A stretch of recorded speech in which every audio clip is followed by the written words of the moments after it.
माननीय अध्यक्ष महोदय, सभापति महोदय, मैं माननीय प्रधानमंत्री जी को,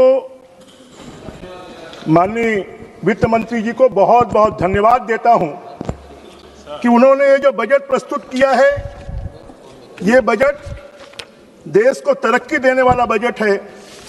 ये जो बजट है, ये विकसित भारत के संकल्प को पूरा करने वाला बजट है।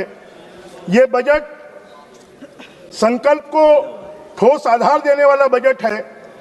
ये बजट योजनाओं से आगे बढ़कर परिणामों को देने वाला बजट है। ये बजट किसानों के सम्मान का बजट है। ये बजट युवाओं के अवसर का बजट है। ये बजट महिलाओं के शक्ति का बजट है। ये बजट गरीबों की सुरक्षा का बजट है।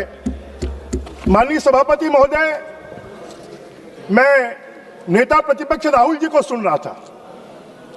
वो मार्शल आर्ट के बारे में बोल रहे थे। मार्शल आर्ट तो विदेशी आर्ट है। अरे हमारे मोदी जी जो हैं वो धोबी पछाड़ जानते हैं। कभी आपने कुश्ती देखी है? कुश्ती में क्या होता है? और उसी धोबी पछाड़ के कारण 3 चुनाव जीते हैं और आपको विपक्ष में बैठना पड़ा है। कभी आपने देखा है काला जांग? ये भी कुश्ती का एक दांव है।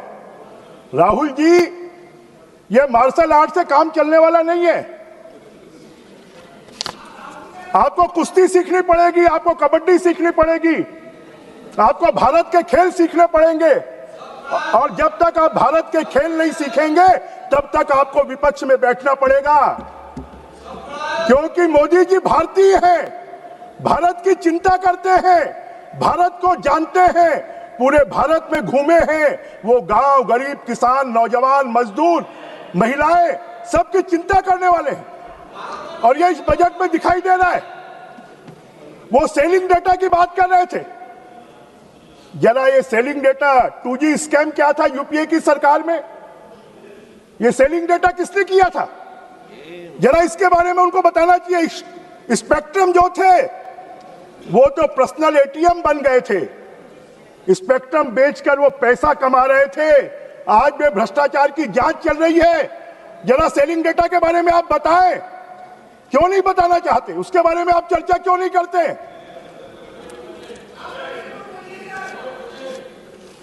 माननीय सभापति महोदय, आज हम अगर बात करेंगे, मैं राहुल जी को सुन रहा था, उन्होंने कोई अच्छी बात नहीं की।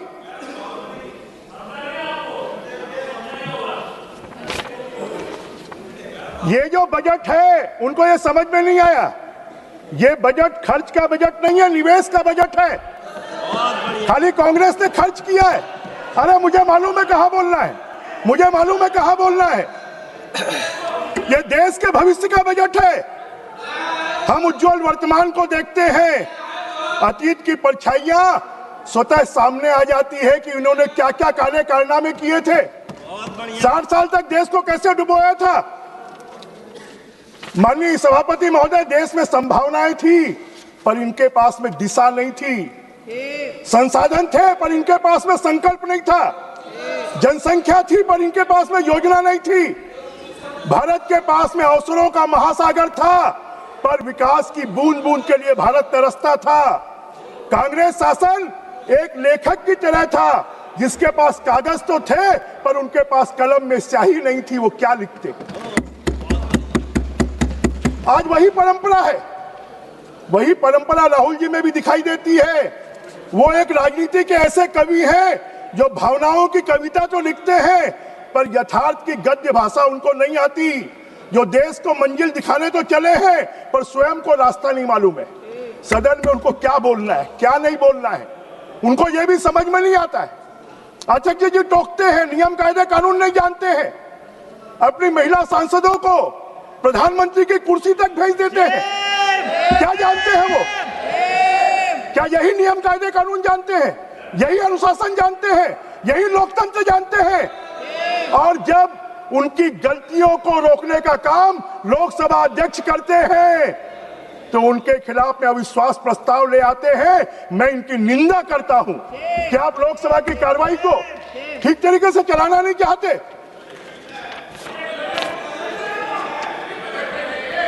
हाँ, मैं बजट पे ही बोल रहा हूँ। राहुल को सिखाओ। माननीय सभापति महोदय, उनके भाषणों में शब्द बहुत है, समाधान नहीं है। उन्होंने एक भी योजना नहीं बताई बजट में कि आपको देश के लिए ये करना चाहिए, ये करना चाहिए, ये करना चाहिए। अरे नेता प्रतिपक्ष है, आपको सरकार को सुझाव देना चाहिए कि सरकार को क्या क्या करना चाहिए। उनके पास में आरोप बहुत हैं, पर आत्मचिंतन नहीं है। उनके पास में नारे बहुत हैं, उनके पास में नीति नहीं है। वो आज किस प्रश्न को उठाते हैं? अरे अपने खानदान की विफलताओं के बारे में जरा बता दीजिए। आपके खानदान के कितने लोग प्रधानमंत्री रहे 60 साल तक? उस समय देश इतना आगे क्यों नहीं बढ़ा? आज मोदी जी के 11 साल के नेतृत्व में देश आगे क्यों बढ़ रहा है? वो गरीबी की बात करते हैं, परंतु अपने शासन में उसको मिटा नहीं पाए। वो बेरोजगारी पर भाषण देते हैं, पर अपने दौर में वो उद्योग खड़े नहीं कर पाए। वो भ्रष्टाचार पर बोलते हैं, पर उनकी जो सरकार है वो घोटालेबाज की प्रयोगशाला बनी रही। माननीय अध्यक्ष महोदय, 60 वर्षों तक वो सत्ता में रहे, परंतु उनके बजट में देश पिछड़ता रहा। यह दुर्भाग्य नहीं, एक विफल नेतृत्व का परिणाम है। आज जब मोदी जी के नेतृत्व में बजट आ रहा है, निर्मला सीतारमण जी बजट प्रस्तुत कर रही है, तो आज देश का युवा खुश है, आज देश की महिला खुश है, आज देश के किसान खुश हैं, आज देश के एसएमई के इंडस्ट्रीज खुश हैं। माननीय सभापति महोदय, कांग्रेस में वंश की छाया रही, विचारों की कमी रही, साहस अनुपस्थित रहा। यह सत्ता की धरोहर, वो जनता की सेवा नहीं, खाली सत्ता को अपनी धरोहर मान लिया। नरेंद्र मोदी जी के नेतृत्व में बीते 11 वर्षों में देश ने गति पाई है, गौरव पाया है, वैश्विक पहचान बनाई है। आज भारत इस बजट के माध्यम से आत्मनिर्भर भारत बन रहा है। आज नया बजट आत्मविश्वास का प्रणाम है। यह बजट कहता है अब भारत रुकेगा नहीं, अब भारत झुकेगा नहीं, अब भारत थमेगा नहीं। अब राहुल जी की राजनीति जो है वो अतीत की डायरी हो गई है, उसके पन्ने पीले हो गए हैं। अब भविष्य की पुस्तक कोई लिख रहा है, भारत के भविष्य को कोई लिख रहा है, तो हमारे प्रधानमंत्री नरेंद्र मोदी जी लिख रहे हैं, इस बजट के माध्यम से लिख रहे हैं, जिसके पृष्ठ पर हर इस देश का विकास लिखा हुआ है। मैं इसलिए पूरे विश्वास के साथ में कहता हूं कि भारत की नींव अगर विफलताओं के ऊपर में रखी गई थी, तो अब उसकी सफलता की नींव अगर कोई रख रहा है तो देश के प्रधानमंत्री। माननीय सभापति जी, अभी तो मैंने बोलना ही शुरू किया। माननीय सभापति जी ये बात कर रहे थे भारत विस्तार एआई मिशन के अंतर्गत अब छत्तीसगढ़ के किसानों को भी फायदा मिलेगा। अब छत्तीसगढ़ी भाषा में भी किसानों को उनको खेती करने का तरीका बताया जाएगा।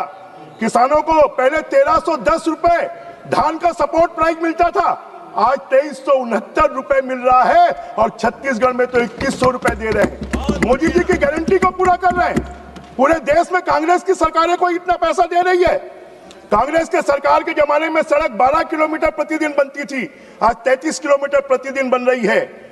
राहुल जी के परिवार के राज में भारत जो है विश्व के 5 देशों में गिनती होती थी, आज विश्व की चौथी अर्थव्यवस्था अगर बनी है तो मोदी जी के नेतृत्व में बनी है।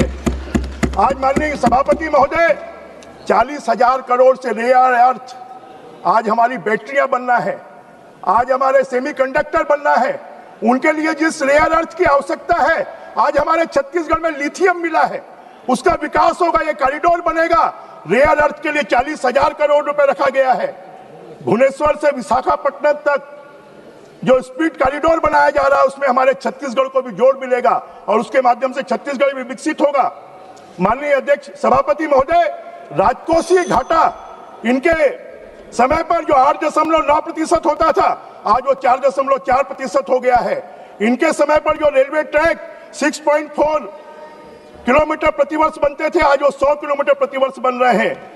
आज 15,000 स्कूल और 5,000 कॉलेज बनेंगे। अब वो कॉलेज खाली खेलने के लिए नहीं बनेंगे, अब वहां पर खेल के सामान बनाने का प्रयोगशाला बनेगी, उनको विकास मिलेगा। महिलाओं के लिए हर जिले में गर्ल्स हॉस्टल बनेंगे और वो गर्ल्स हॉस्टल के माध्यम से महिलाओं का तेजी से विकास होगा। माननीय सभापति महोदय, एक समर्पित फ्रेट कॉरिडोर बन रहा है, डानकुनी से सूरत तक, वो छत्तीसगढ़ से होकर गुजरेगा और उसमें छत्तीसगढ़ का तेजी से विकास होगा। माननीय सभापति महोदय, मैं आपके माध्यम से कहना चाहता हूं कि पहले जो बजट, आज हमारा देश का बजट 53,47,000 करोड़ रुपए का हो गया है। हमारा पूंजीगत व्यय 12,22,000 करोड़ रुपए का हो गया है। हमारा प्रभावी पूंजीगत व्यय 17,15,000 करोड़ रुपए का हो गया है। हमारे रक्षा मंत्रालय अगर पाकिस्तान और चीन को सबक सिखाना है तो ये तो घोंसलों में घुस जाते थे। अब मोदी जी की सरकार ने बजट में इतनी व्यवस्था की है कि हमारे सैनिकों को पूरे साजो सामान मिलेंगे और पाकिस्तान में घुसकर मारने की आवश्यकता होगी तो वो भी हम देंगे। जल जीवन मिशन के लिए घर घर पानी पहुंचाने के लिए 67,670 करोड़ रुपए की व्यवस्था है। शिक्षा के लिए 42,100 करोड़ रुपए की व्यवस्था है। माननीय सभापति महोदय, आज के अवसर पर मैं आपके माध्यम से पूरे देश को बताना चाहता हूं कि जो विदेश में हमारे छात्र पढ़ने जाते हैं, उन छात्रों को पढ़ने के लिए जो 5% उनको ब्याज लगता था, अब वो 2% लगेगा। जो चिकित्सा के लिए जाएंगे उनको जो 5% ब्याज लगता था, वो भी अब 2% लगेगा। हमारे देश के छात्र अब विदेशों में उच्च शिक्षा प्राप्त कर पाएंगे और उसके माध्यम से हमारे देश की जो युवा पीढ़ी है वो तेजी से विकसित होगी। जो गृह ऋण, जिनके 2 घर हैं, उनको गृह ऋण के ब्याज में भी इनकम टैक्स से छूट दी गई है। कानूनों का सरलीकरण किया गया है। 10,000 करोड़ रुपए बी फार्मा की शक्ति के लिए रखा गया है। आर्थिक संप्रभुता के लिए कंटेनर चाइना से आते थे, अब 10,000 करोड़ रुपए हमारे मालों को विदेशी निर्यात करने के लिए कंटेनर के लिए रखा गया है। सेमीकंडक्टर के लिए 40,000 करोड़ रुपए रखा गया है। और कांग्रेस के जमाने में हमारे बैंक करप्ट हो गए थे, अब हमारे बैंक प्रॉफिट में आ गए। Madam, for the first time